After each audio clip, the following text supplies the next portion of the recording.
Alhamdulillahilladzi arsala rasulahu bil huda wa dinil haqq liyudhhirahu 'alad dini kullihi walau karihal musyrikun.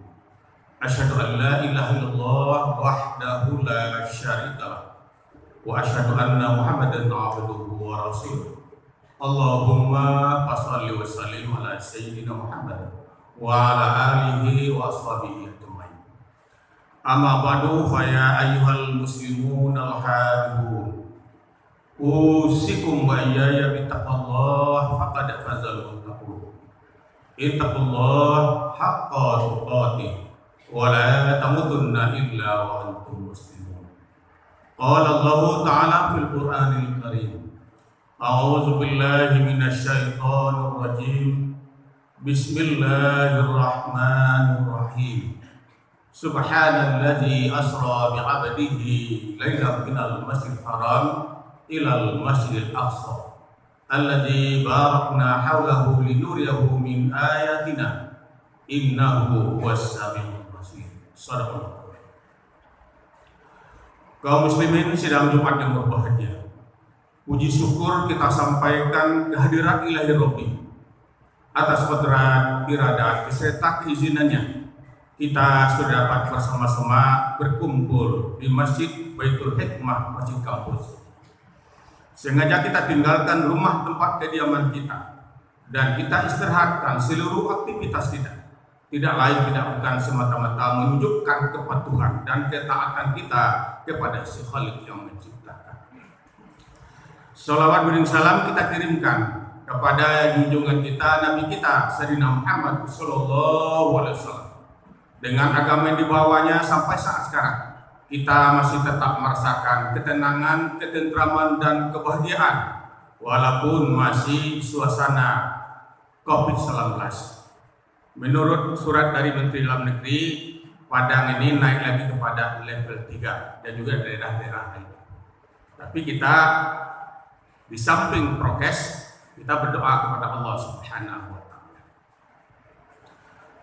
Setiap datang bulan Rajab, memang ada 4 bulan yang dikatakan Allah dalam surat At-Taubah ayat 36 itu, Zulkaidah, Zulhijjah, Rajab, itu adalah bulan haram. 3 bulan berturut, tapi Rajab tersendiri dia. Banyak keistimewaan yang didapatkan di bulan Rajab, tetapi yang lebih istimewa lagi adalah firman Allah yang Hatib sampaikan tadi. Allah memberangkatkan hambanya dari Masjidil Haram ila Masjidil Aqsa sampai ke Sidratil Muntaha. Itu yang pertama Isra. Yang kedua Mi'raj. Mi'raj itu dalam surat An-Najmi. Wan najmi iz. Sampai berikutnya. Madallah sahibukum wa ma gawa wa ma yantiqu anil hawa in huwa illa wahyu. Kemudian kita sudah berulang kali mendengarkan ceramah khutbah tentang Isra Mi'raj itu. Ceritanya tentu tidak akan berubah. Cuma apa yang perlu kita petik? Yang pertama, kalimat yang dipakai Allah tadi, subhana. Di dalam ulumul Quran namanya kalimat tasbih. Kalimat tasbih itu sangat istimewa dia. Kata Nabi, kalau Anda membaca subhanallah berapa kali, dosa kita akan diampuni oleh Allah. Dan kemudian kalau kita lihat ejakan Arab, sebenarnya langsung saja Allah bilang, Allahul ladzi asra bi 'abdihi lailan minal masjidil ila betul itu ejanya. Tapi Allah tidak mau pakai kata Allah subhana. Subhanalladzi, Maha Suci Allah. Kenapa Maha Suci?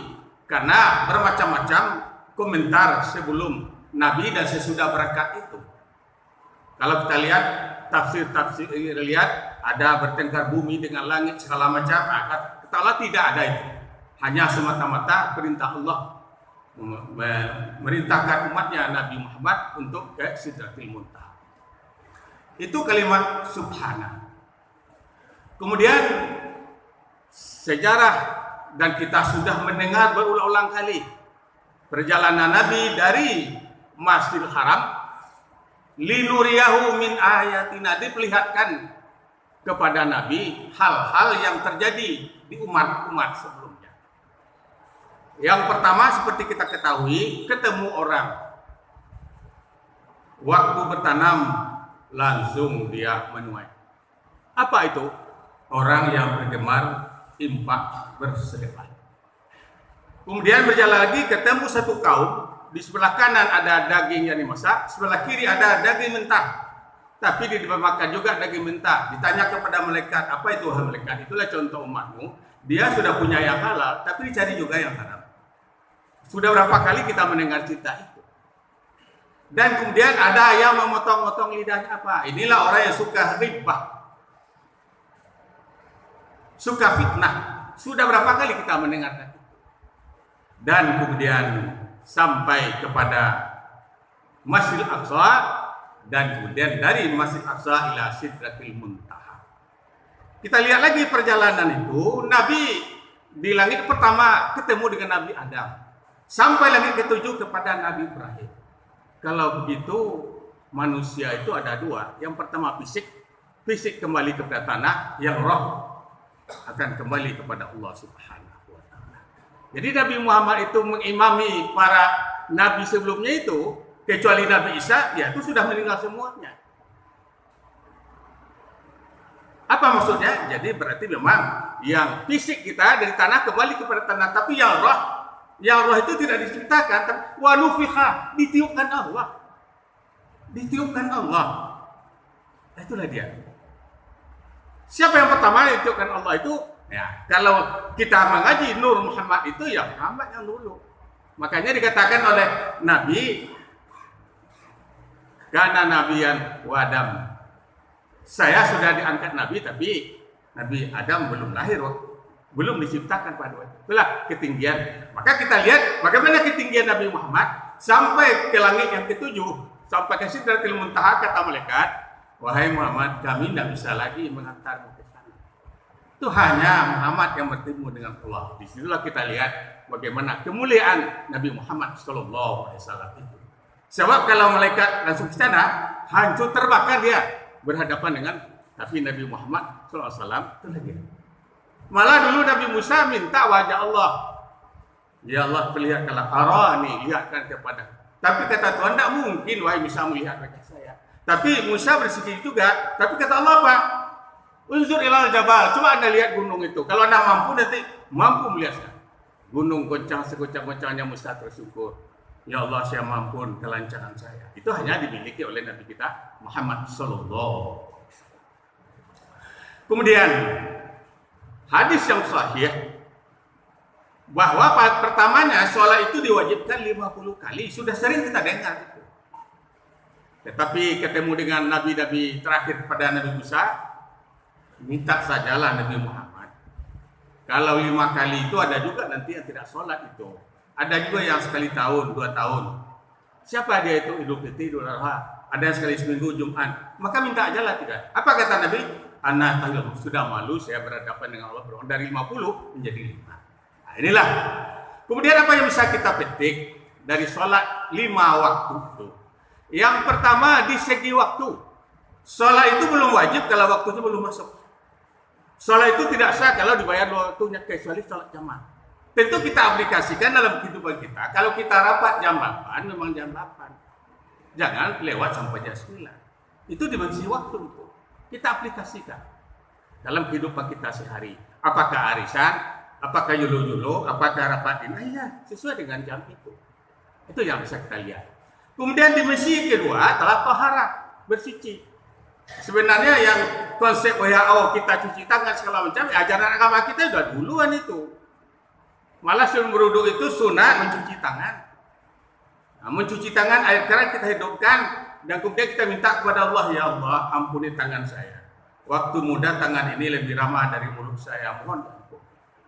Dan kemudian kita masukkan pula air ke mulut kita, ya Allah, rasanya yang haram tidak pernah saya makan kecuali yang sunnah, ya Allah, mohon diampuni.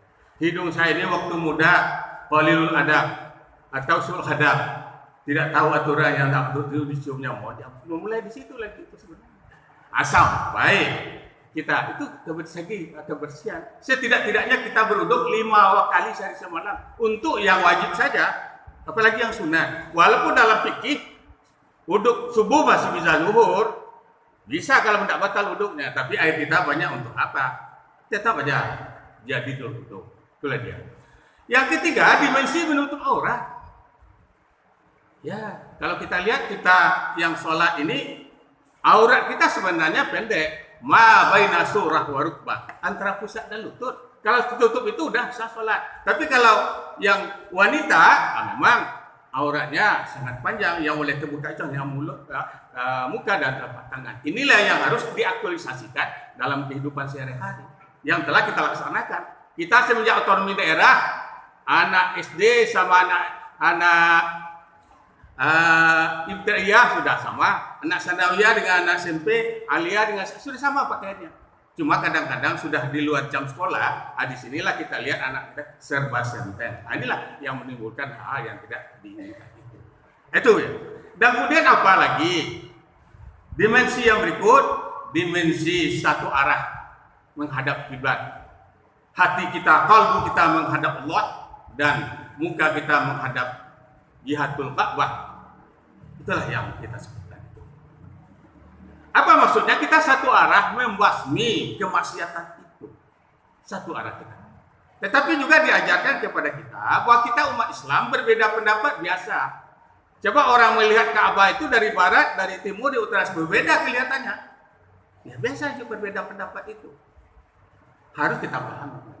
Kemudian apalagi setelah kita mengucap Allahu Akbar. Tidak ada yang lebih besar kecuali hanya Allah. Datanglah rasa tawaduk kita. Rasa kita memang belum apa-apa dibandingkan dengan para nabi dan rasul. Dan kita orang perun tinggi, ilmu kita sudah banyak, belum bisa apa-apa. Wa ma utitu minal ilmi illa qalila, kata Allah. Walaupun cerita roh hanya sedikit, semakin belajar kita, semakin tahu kita. Maka untuk itu jangan kita yang telah punya ilmu itu menganggap ilmu kita lebih banyak daripada yang lain. Nabi Musa ditegur Allah, wahai Musa, belum ada ilmu anda itu. Itu Nabi Khidir itu tidak bisa anda tanding ilmunya. Coba cari dia. Mencari Khidir dalam surah Al-Kahfi katakan bawa ikan dengan asistennya, dibawa. Sudah lama datang lapar, mana ikan tadi? Ikan itu sudah ke laut. Dicarilah, ketemulah dengan Khidir. Assalamualaikum ya Khidir. Waalaikumsalam. Wahai Khidir, bawa saya, ajari saya ilmu. Apa kata Khidir? Musa tidak mampu ikut saya. Saya insya Allah mampu. Oleh silakan berjalan, ketemu sampan yang bagus, dibolongi oleh Khidir. Ditanya oleh Musa, Khidir kenapa dibolongi? Saya akan bilang Anda tidak boleh bertanya. Kalau bertanya kita tidak bertemu lagi. Iyalah, maafkan saya berjalan. Ketemu rumah yang sudah reot, dindingnya dinaikkan. Apa kata Musa? Kita mintalah jasa kepada orang punya rumah ini. Kita kan sudah lapar, udah haus ini. Sudah 2 kali saya bilang Anda tidak boleh bertanya. Yang ketiga, jalan-jalan ketemu seorang wanita, anak-anak main simbang, perempuan dibunuh. Musa bertanya, wahai, sudah 3 kali, kita tidak boleh lagi, tidak mampu nak ibu saya. Saya bilang sama Anda, sampan yang saya lubang itu kepunyaan anak yatim miskin. Raja akan mengambil sampan ini. Kalau tetap seperti itu diambilnya, tapi kalau tidak mau dia mengambil itu. Satu. Yang kedua, rumah tadi, rumah orang miskin, orang kaya, orang tuanya dulu, di bawahnya itu ada emas, perak, ditimbun. Nanti saya ini akan bisa dikalinya. Yang ketiga, anak kecil ini orang tuanya orang yang beriman, soleh. Kalau dia besar jadi kupur orang tuanya. Makanya kita berpisah lagi.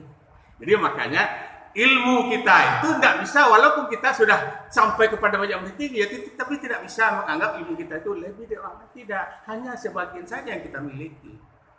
Makanya di kita saja berapa prodi itu masing-masing kita. Di perguruan tinggi umum juga begitu.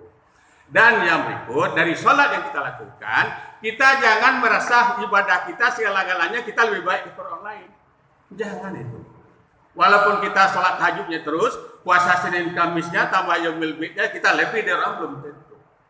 Seorang sufi yang bernama Hasan Bisri, ulama besar itu, ketemu dengan pemuda di pinggir sungai. Dengan seorang wanita, ada botol arak di sebelah kanannya. Apa kata Hasan Basri? Pemuda ini kalau bentuk saya kan lebih bagus ini. Ini wanita dia mau minum arak. Kebetulan sampan yang di depan itu tenggelam.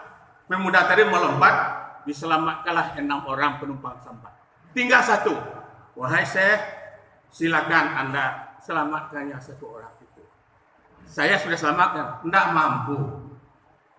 Hasan Bisri. Apa kata pemuda? Makanya kita jangan su'zon.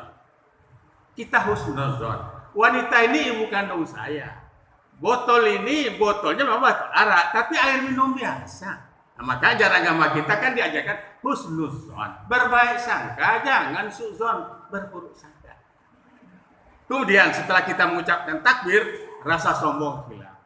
Jangankan itu, Imam Abu Hanifah yang kita kenal, Imamul Azam, imam yang paling besar, ada seorang anak kecil main sepatu kayu seperti sepatu roda itulah ya. Apa kata Imam Abu Hanifah? Ya ulam, Anda nanti terpeleset, terjatuh. Jadi anak kecil tadi, mana sebut saya? Anda siapa saya? Saya adalah yang bernama Sabit. Kalau begini, iya, Anda ini Imam Abu Hanifah ya? Yang imam besar itu.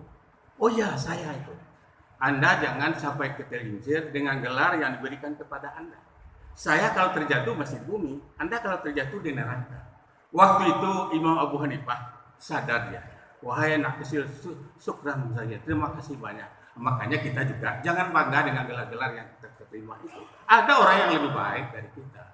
Makanya kita tidak boleh mengenang enteng. Di kantor kita ini saja yang cleaning service mempunyai keistimewaan dia itu. Driver kita punya keistimewaan dia. Belum tentu. Makanya inna akramakum indallahi atqakum. Yang mulia di sisi Allah adalah orang yang bertakwa. Inilah yang kita lihat. Kita sudah sering mendengar. Tapi apa intisari? Nah, kita kembali. Salat itu dikatakan oleh Allah, as-salatu tanha anil fahsya'i wal munkar. Salat itu untuk mencegah berbuat keji yang munkar. Sudah terlaksana atau belum? Yang kedua setelah itu as-salatu lidzikri. Salat itu ingat kepada Allah Subhanahu wa taala. Mudah-mudahan dengan kita bulan Rajab tahun ini kita memperingati Isra dan Mi'raj, banyak yang harus kita aplikasikan. Mudah-mudahan khutbah yang dikedepankan bermanfaat, terutama untuk khatib sendiri, kemudian untuk kita bersama. Fa'tabiru ya ulil absar la'allakum tuflihun.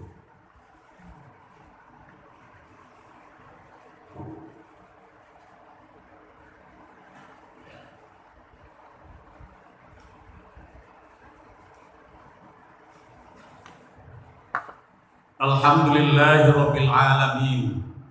Wassalatu wassalamu ala asrafil anbiya'i wal mursalin wa ala alihi wa ashabihi ajma'in. Amma ba'du fa ya ayyuhal muslimun al hadirun.